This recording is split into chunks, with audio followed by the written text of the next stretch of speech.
Bom, gente, agora é a Anaís que vai apresentar. Boa tarde.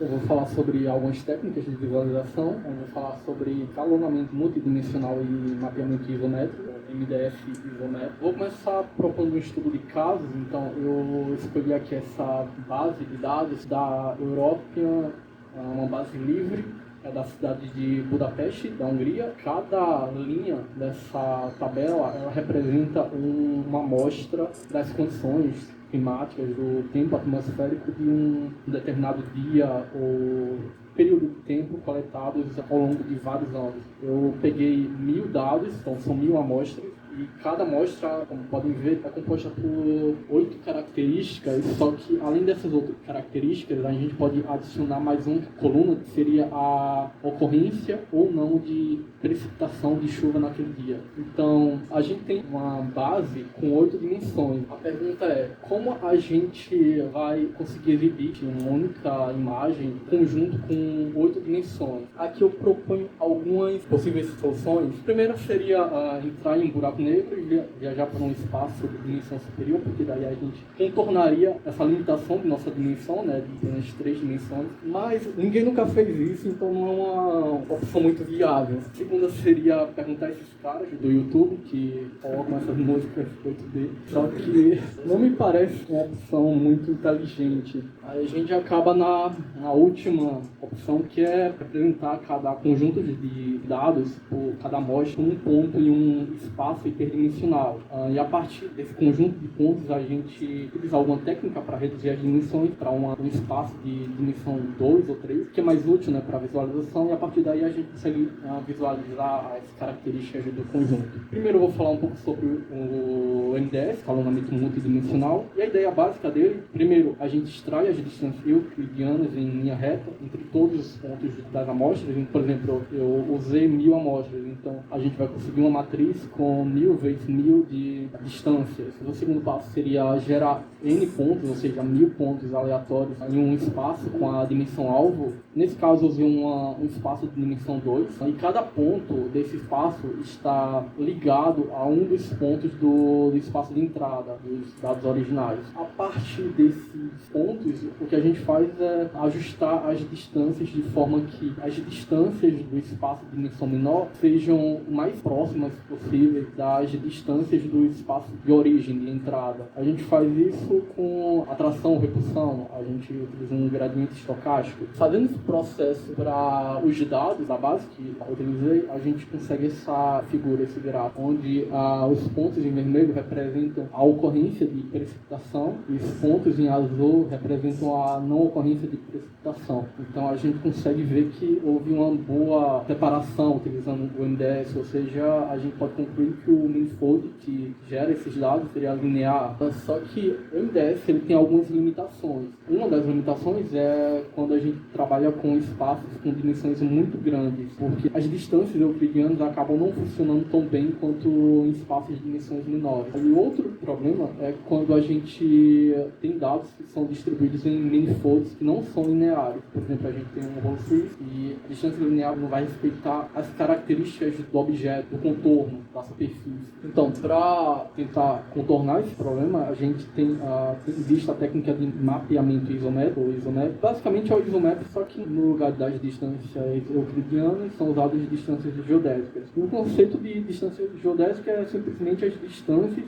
que respeitam o contorno da figura onde estão localizadas. Um exemplo seria, por exemplo, a superfície da Terra, né? No caso, você quer a distância entre duas cidades, você não pode usar uma distância euclidiana, porque daí você assumiria que você pode atravessar a Terra, né? Você não pode fazer isso. O máximo que você pode andar seguindo o contorno da superfície. Então, basicamente é isso que o isométrico vai fazer. No lugar de ele usar as distâncias euclidianas, ele vai usar as distâncias considerando a superfície manifold em que os dados estão expostos. E para exemplificar isso, eu vou usar outro conjunto de dados, só que dessa vez eu vou utilizar uma base com 112 imagens do telescópio Hubble, imagens de galáxias. E para representar essas imagens como vetores, como pontos, eu vou primeiro transformar essas imagens em cor para imagens em escala de cinza, para facilitar o processo, porque senão a gente teria um gasto computacional 3 vezes maior, porque para cada pixel a gente teria 3 cores. Então, reduzo para cinza para facilitar um pouco o processo. Como disse, são 112 imagens do Hubble, não são muitas imagens, só que aplicando o IsoMap a gente consegue esse gráfico. Nesse gráfico a gente pode verificar algumas características. Por exemplo, os 3 principais tipos de galáxias que existem são as elípticas, as espirais e as irregulares. As mais comuns são as elípticas e espirais. Nesse gráfico a gente pode ver que nesse canto aqui esquerdo, IsoMap ele acabou juntando as galáxias que têm um formato mais achatado, ou que estão em visão lateral, ou algumas, por exemplo, mais irregulares. No canto mais direito a gente tem as galáxias que são mais elípticas ou estão em perfil frontal. E também é possível verificar que em alguns cantos a gente tem algumas galáxias, por exemplo, em cima e embaixo, que são irregulares, que não se assemelham a nenhuma das duas, nem elípticas, nem as mais achatadas. Aqui eu tenho as referências das bases de dados e é isso.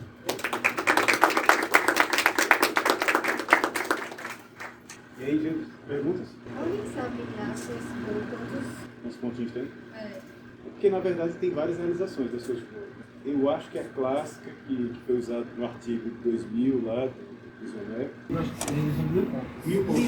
As espirais tem quantas dimensões? 64 por 64, 4.096 pixels, 4.096 dimensões cada objeto. para 112.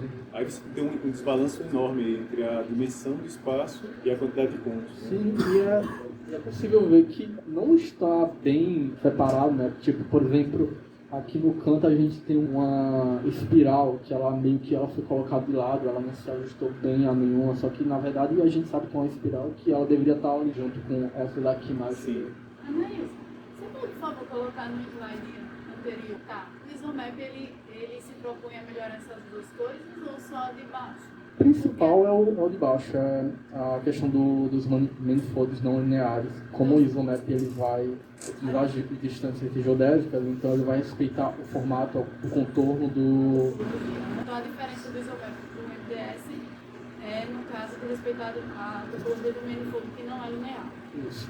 Você acha que o IsoMap ajuda em alguma coisa nesse ponto? E o pixel dele, né? Foi 64 por 64, né? Isso, e você tem 100 amostras.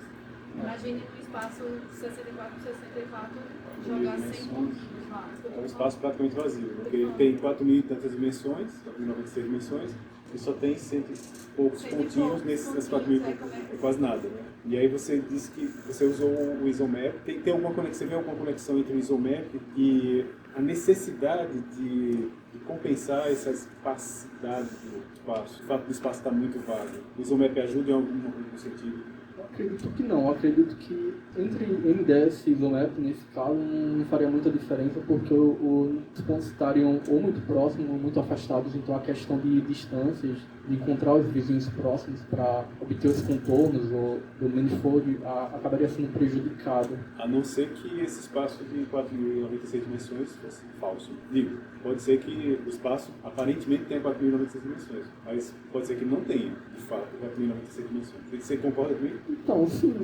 porque levando para a questão das galáxias, né, geralmente são 3 tipos de galáxias principais.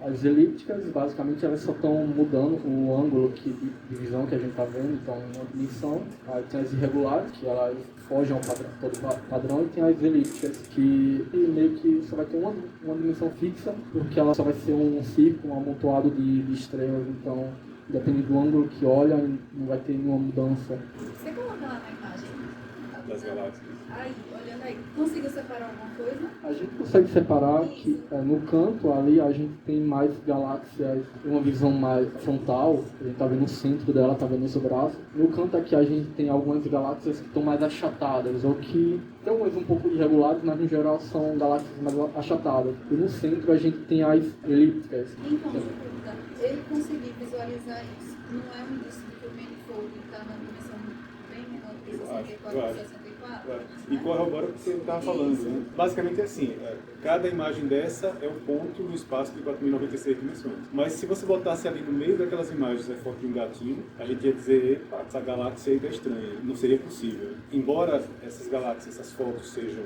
pontos no espaço de 4.096 dimensões, elas não estão livres. Os pixels não estão livres uns dos outros. Ou seja, se só pegar uma foto de um gatinho ou uma foto de caranguejo, a gente vai dizer, opa, tem alguma coisa errada aí. Isso não é uma galáxia. Isso é sinal de que a dimensão é bem menor. A gente tem uma expectativa de que seja a foto de uma galáxia. Quer dizer que os graus de liberdade não são tantos. Assim. O eixo X e o eixo Y, então aí você meio que separou duas variáveis latentes do problema, né? Duas variáveis intrínsecas do problema. Era isso que está descrevendo. Né? A orientação da galáxia, a dispersão dela. Então, essa alta dimensionalidade nem sempre é um problema.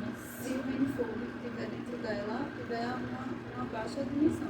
E que nem o MDS nem o ISOMEP discutem isso. Estão fazendo lá a redução baseada na topologia, no caso do ISOMEP, ou distância euclidiana no MDS, mas eles dois vão falhar ou ser bom do mesmo jeito. Porque eles não estão atacando o problema da dimensão intrínseca. Como exemplo disso, eu testei esses dados também no MDS e o gráfico ficou bem parecido. Ele ficou um pouquinho mais aberto, mas também ficou bem parecido. Então quer dizer que o MDS e a distância euclidiana conseguiram apresentar bem o manifold. Então, O que você conclui aí com relação à dimensão intrínseca do seu problema? que é muito, né? Porque possivelmente o espaço não é tão achatado assim, tendo para um linear. Então, o senhor sugere reduzir o tamanho das imagens? Na verdade, pelo que está todo mundo concluindo, né, não é um problema, porque a verdadeira dimensão do espaço, onde esses pontos estão aparecendo, é muito menor do que 4.096, talvez 2 ou 3. Como a Anaís falou, ali são elipses, e o que caracteriza aquelas elipses são orientações e dispersões. Dá uns 2 ou 3 graus de liberdade aí. Então, embora os pontos estejam no espaço de 4.096 dimensões, de fato, eles estão numa casquinha de 2 ou 3 dimensões, nesse espaço mesmo. Mas isso não quer dizer que, por exemplo, se eu reduzir muito a resolução da imagem, vai se conservar essa estrutura? Não necessariamente. Porque toda vez que você reduz a imagem, isso é uma projeção, né? É uma escolha de projeção. Você vai reduzir como? Subir amostrar, filtrar, Porque a ideia eles de qualquer jeito vai ser mais que 3, né? Mas você vê que essa projeção ela pode ser feita de infinitas maneiras.